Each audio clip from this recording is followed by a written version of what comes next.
It's not a mantra, not a complicated ritual, and it doesn't take years of practice. It's an ancient gesture, simple and direct, yet as deep as the echoes of creation.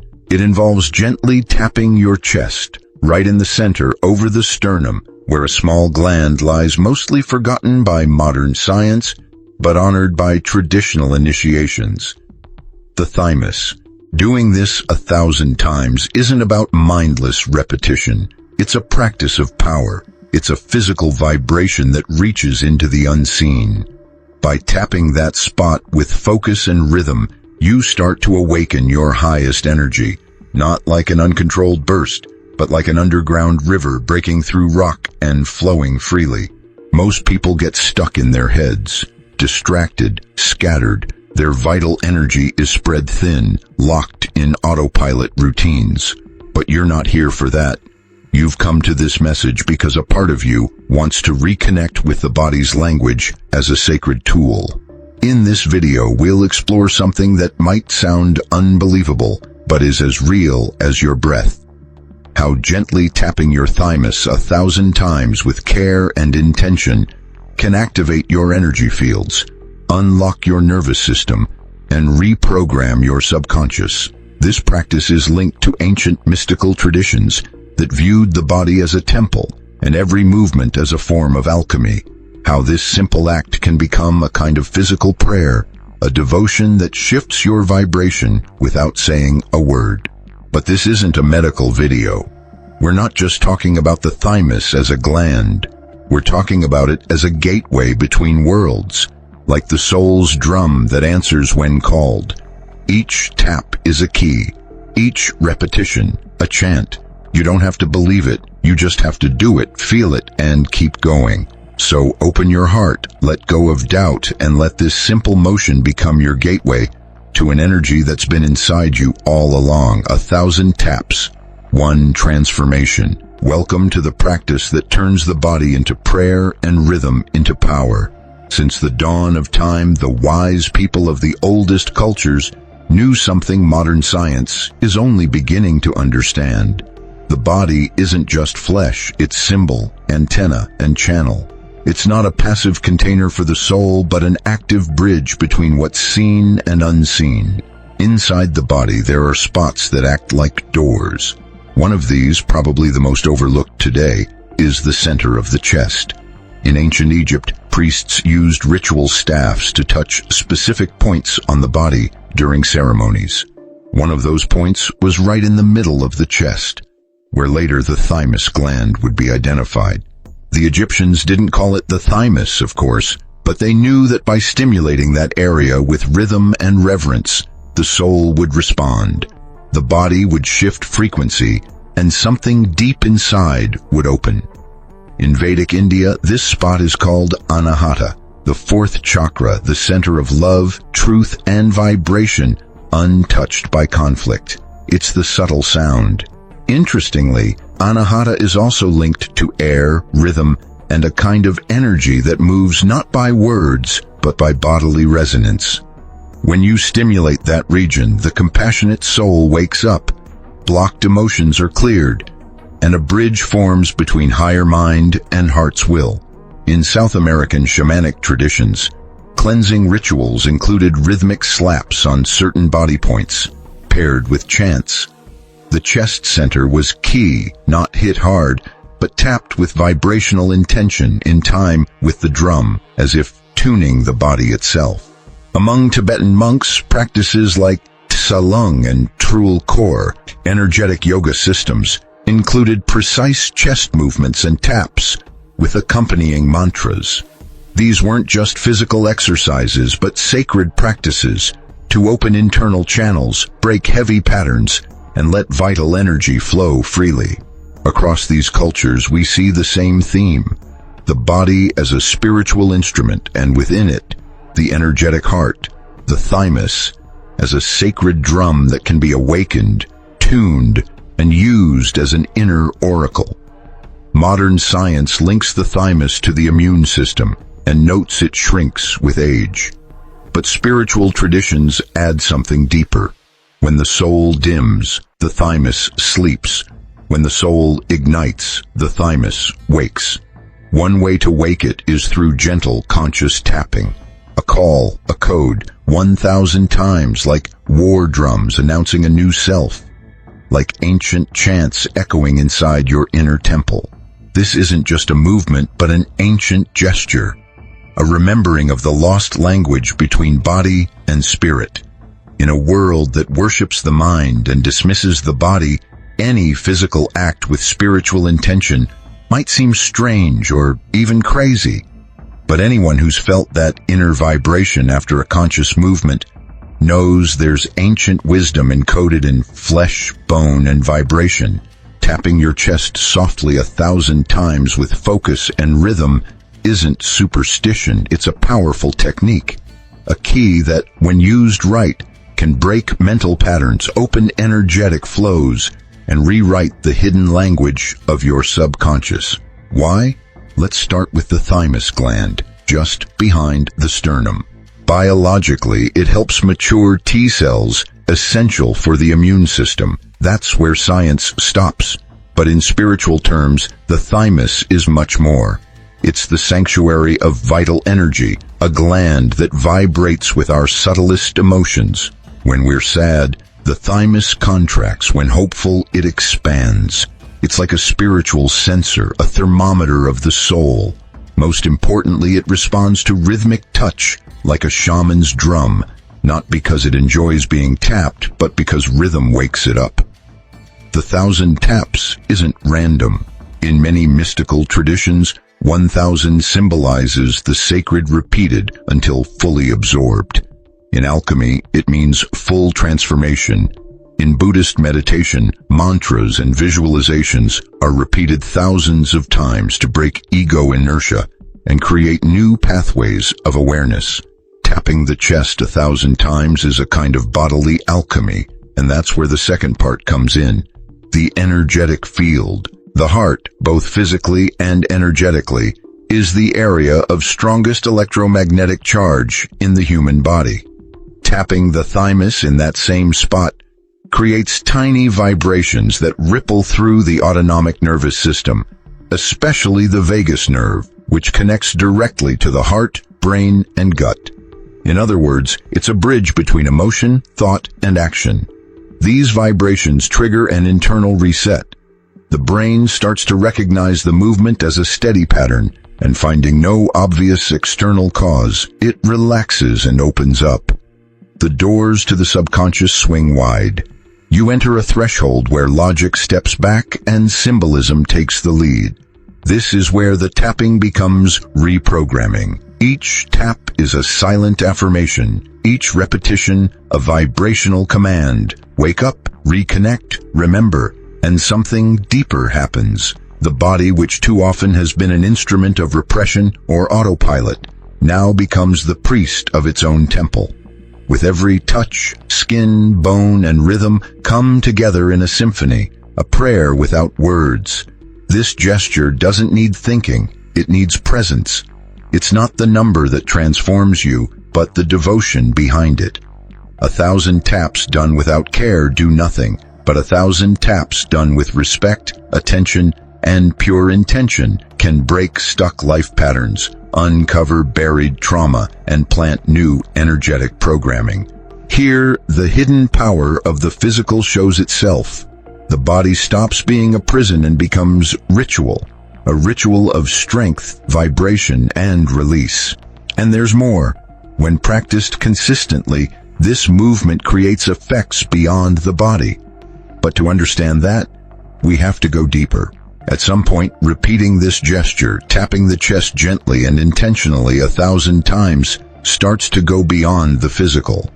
What seemed like a simple body movement turns into an act of power that can influence your energy field, your environment, and your deepest mental states. This is the threshold where movement becomes magic.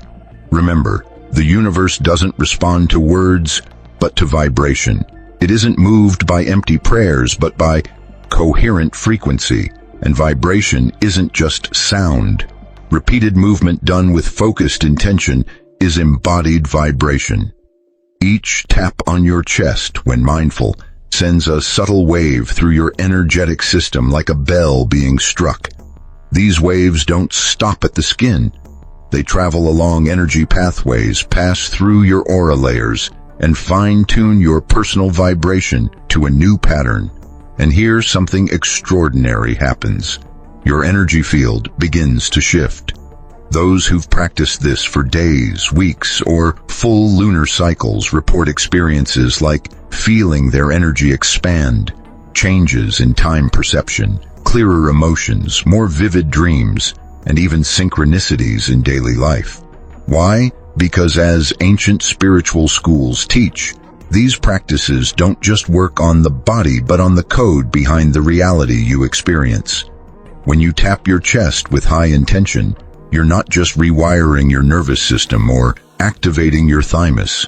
You're breaking down personal morphic fields, those repetitive thought-emotion loops that trap you, clearing psychic baggage that psychology alone can't shift, but vibration can. You're updating your personal quantum field because your vibration sets your resonance, and your resonance attracts matching experiences. Practically, you'll notice certain people or situations no longer fit in your life.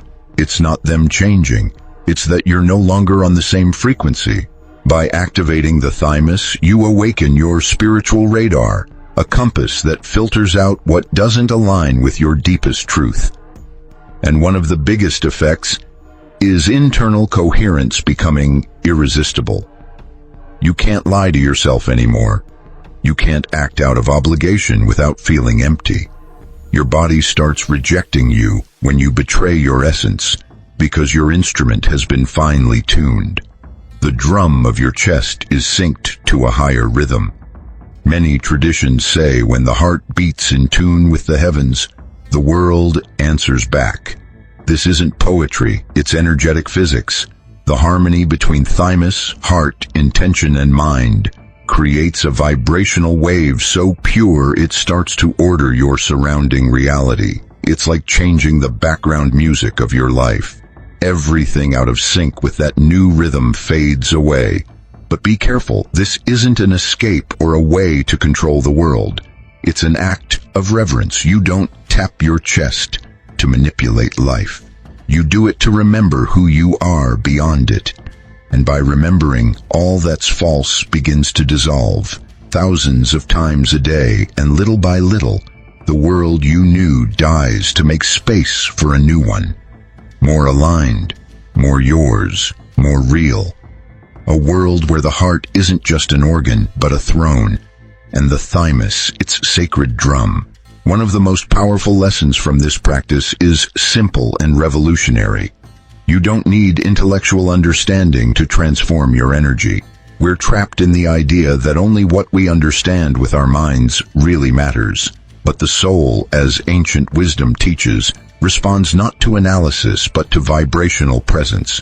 Tapping your chest 1,000 times a day might sound extreme, unnecessary, or even weird until you try it with intention. Until you notice some days you tap distractedly and feel nothing. But on others, after a couple hundred taps, something inside breaks open. An old feeling releases, a vision appears, a memory surfaces. Then you get it. This isn't exercise. It's a language, a code, an alchemy. Here are some key tips to make this practice part of your daily life and turn it into a tool for deep change. 1. Do it at the same time every day like a ritual. The body loves routine and the soul loves ceremony. Whether it's right after waking, before bed, or during a midday break, what matters isn't the exact time, but that this moment becomes sacred. 2. Do it with intention, not speed. Don't count mechanically. Don't rush to hit 1,000 like it's a workout challenge. This is devotion, not a contest. Feel each tap like an internal chime. You can add deep breaths, visualizations, or quiet pauses. The time you spend is a vibrational investment, not wasted. 3. Notice whatever comes up without judgment. Over time, this practice reveals deep layers of your being. Emotions, tensions, visions, or discomfort may arise. Don't reject them. Everything that surfaces was invited by the rhythm. It's part of the process. Remember, what the body lets go, the soul was ready to release. 4. Follow each session with silence. Sit quietly for a few minutes. Do nothing but listen. The tapping created a vibration and opened a field. Now the soul starts speaking, not in words but in feelings, pulses, and images. Learn to read your body's song after the drum. 5. Don't expect instant results. This is one of the biggest mistakes. Don't look for lights or mystical experiences right away. Sometimes the biggest shifts happen quietly, in a subtle change of thought or a decision you didn't dare make before. Energy transformation is like planting a seed, invisible at first, but inevitable in time. Remember, you're not just tapping your chest, you're awakening your temple. Each tap is a way of telling the universe, I'm ready to come back to myself. We're on a path that may seem physical but leads straight to the soul. What started as a simple gesture, a soft, steady tap over the chest, reveals itself as a spiritual technology hiding in plain sight. In a world overloaded with information, techniques, and quick-fix promises, this practice reminds us of something essential. The sacred isn't distant or complicated. It lives in the body, right here and now, in the ancient rhythm that connects us to the source of everything. You don't need any external initiation. You don't have to be an expert in chakras, neuroscience, or quantum energy. What you need is consistency, devotion, and inner listening. Tapping your chest 1,000 times a day isn't a trend or a rule. It's a way to remember that your body is a drum and you are the musician. The thymus, quiet as it seems, holds an original vibration. It's no accident that many cultures placed it symbolically in the spiritual heart, where compassion, divine will, and truth come together. When you activate it, you're not just exercising, you're calling forth awakening. This practice is also an act of rebellion, a quiet stand against forgetfulness. While the world pulls us outward, to screens, routines, and noise, you choose to turn inward and connect with an ancient, vibrant, elemental gesture. And there, in the space between each tap, you start to hear what's never said out loud. Your truth, your vibration, your strength. Remember, what doesn't vibrate falls asleep, and what doesn't move dies. That's why this sacred tap is more than movement. It's resurrection. Sure, there will be times when you feel tired, when you doubt, when your mind asks, why keep doing this? But that's exactly where the real energetic work begins, because just past that point, something gives way. Something trapped inside you begins to free itself, and you realize it wasn't just you tapping your chest, but your soul waking you up from within. So keep going, move with rhythm, make movement your mantra, tap not with force, but with reverence. Let each tap be a step toward your truth, and let that truth spread, clear, strong, unstoppable. Because when your highest energy wakes up, the world changes with you. Now I invite you to take the next step. Hit like if this practice touched something deep in you. Share this message with others on the path. Subscribe for more teachings that activate body, mind, and spirit. And comment, I tap my chest to awaken my soul. 1,000 taps, one path, one frequency, mine. If you've read this far, maybe you've already started to remember. The key was in your chest all along. It just needed rhythm.